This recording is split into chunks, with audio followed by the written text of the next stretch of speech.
জয় গৌর, জয় নিতাই।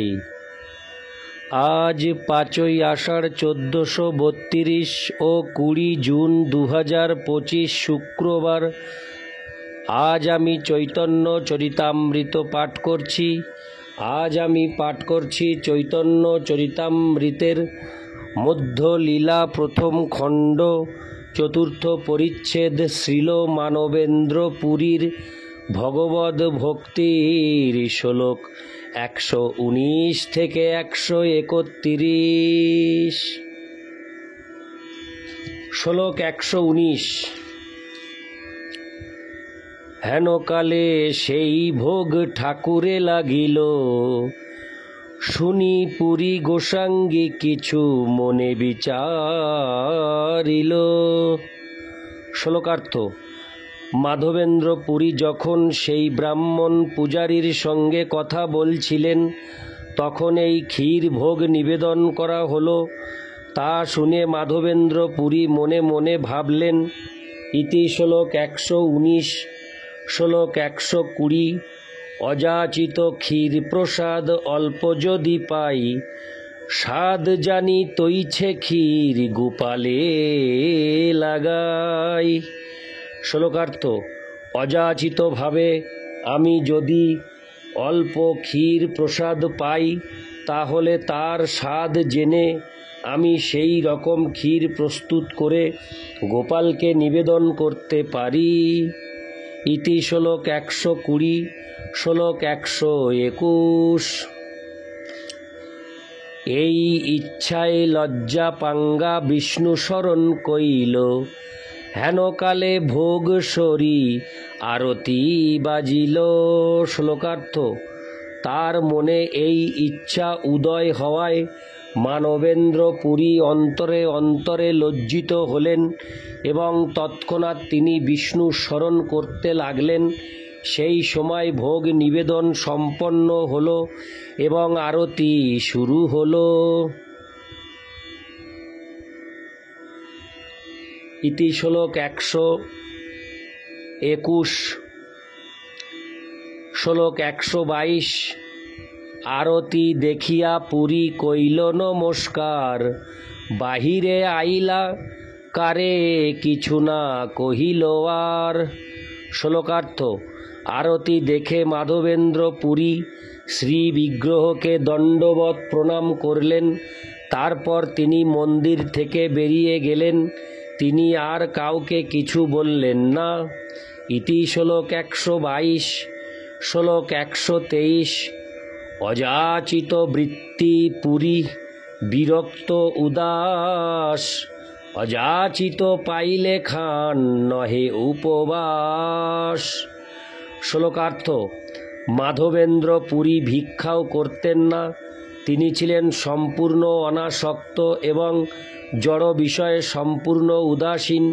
অযাচিতভাবে কিছু পেলে তিনি খেতেন, আর না পেলে উপবাস করতেন। তাৎপর্য: এটিই হচ্ছে সন্ন্যাস আশ্রমের সর্বোচ্চ স্তর, পরমহংস স্তর।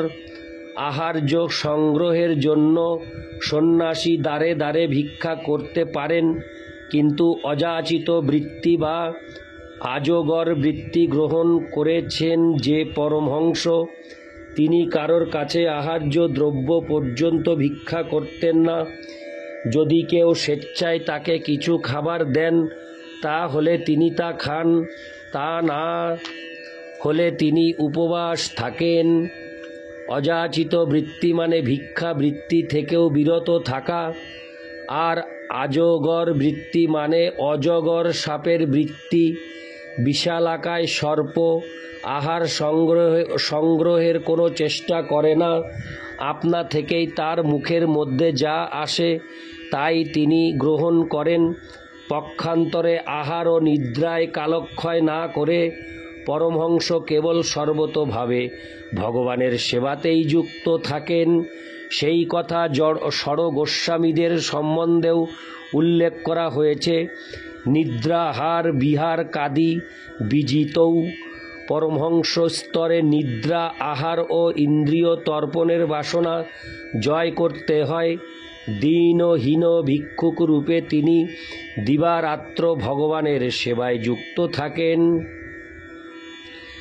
ছিল মাধবেন্দ্র পুরী এই পরমহংস স্তর লাভ করেছিলেন। ইতি শ্লোক 123।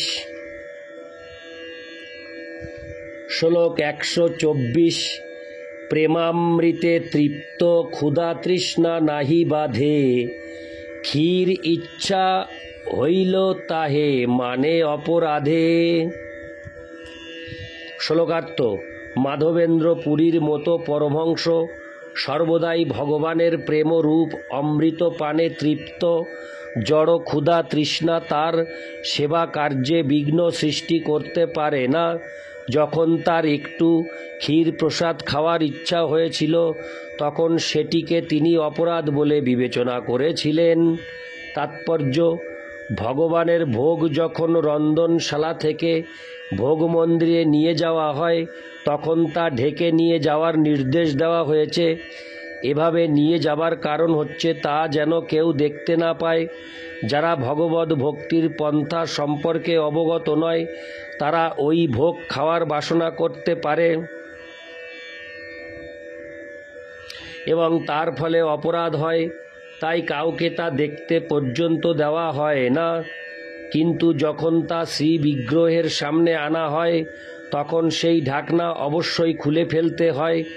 ভগবানকে নিবেদিত সেই ক্ষীরের কথা শুনে মাধবেন্দ্র পুরী তার অল্প একটু আস্বাদনের ইচ্ছা করেছিলেন, যাতে তিনি তার গোপালের জন্য তেমনি ক্ষীর তৈরি করতে পারেন। কিন্তু মাধবেন্দ্র পুরী এতই নিষ্ঠাপরায়ণ ছিলেন যে তিনি সেটিকেও অপরাধ বলে বিবেচনা করেছিলেন।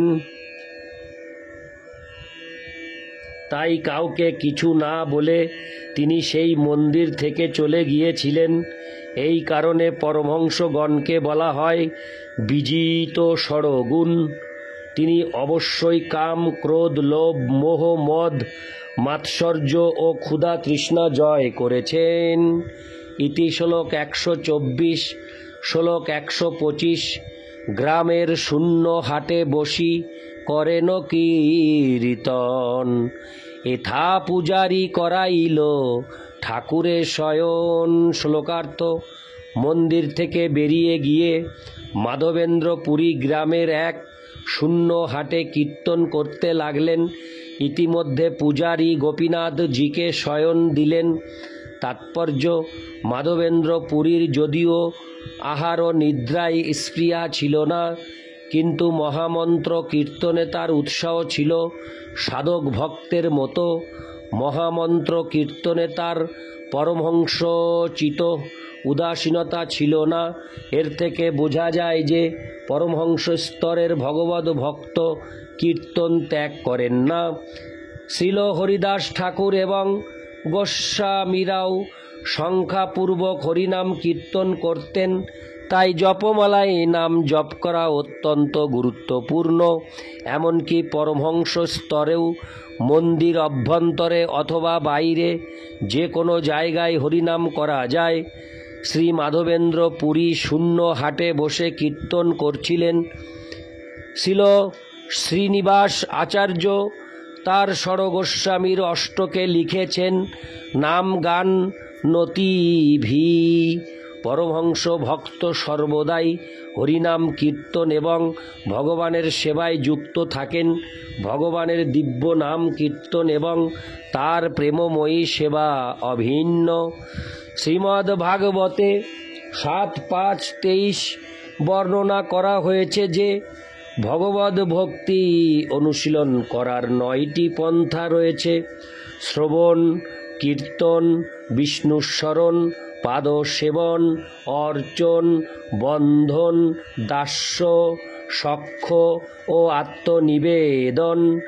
যদিও এই পন্থাগুলি পরস্পর থেকে ভিন্ন বলে মনে হয়, কিন্তু কেউ যখন চিন্ময় স্তরে অধিষ্ঠিত হন, তখন দেখা যায় সেগুলি অভিন্ন।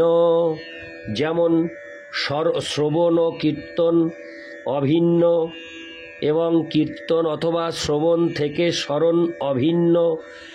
তেমনি বিগ্রহের অর্চন কীর্তন শ্রবণ অথবা স্মরণ থেকে অভিন্ন। ভক্তের কর্তব্য হচ্ছে এই 9টি পন্থা অবলম্বন করা, কিন্তু তার একটিও যদি অনুশীলন করা হয় তাহলে পরমহংস স্তর লাভ করে ভগবত ধামে ফিরে যাওয়া যায়। ইতি শ্লোক 125। শ্লোক 126। নিজ কৃত্য করি পূজারি করিল শয়ন, স্বপনে ঠাকুর আসি বলিলা বচন।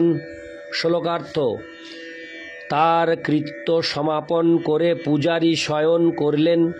তখন স্বপ্নে শ্রী গোপীনাথ দেব আবির্ভূত হয়ে তাকে বললেন। ইতি শ্লোক 126।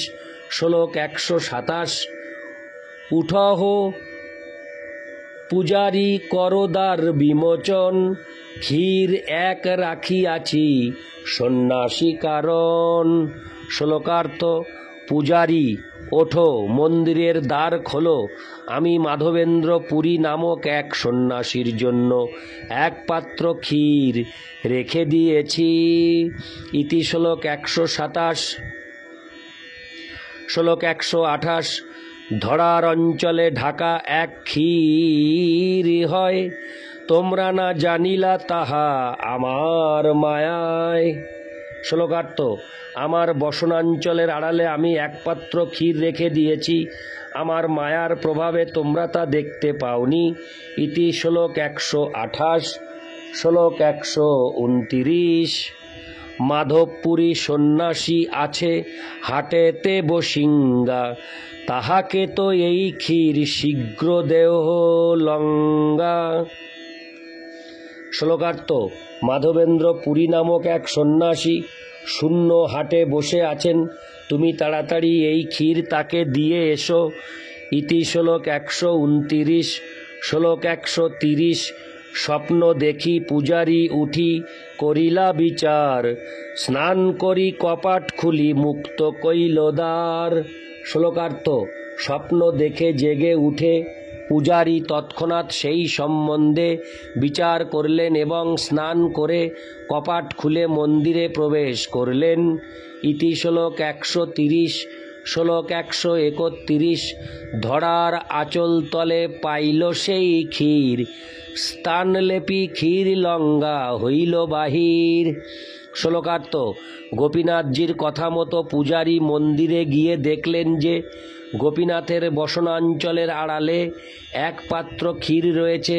তখন ক্ষীর অপসারণ করে সেই স্থানটি গোময় দিয়ে লেপন করে পূজারী মন্দির থেকে বার হলেন।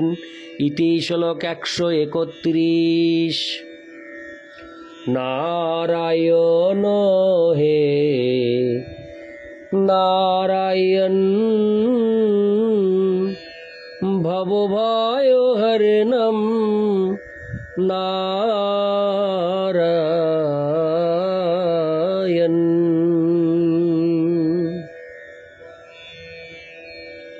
জয় গৌর, জয় নিতাই।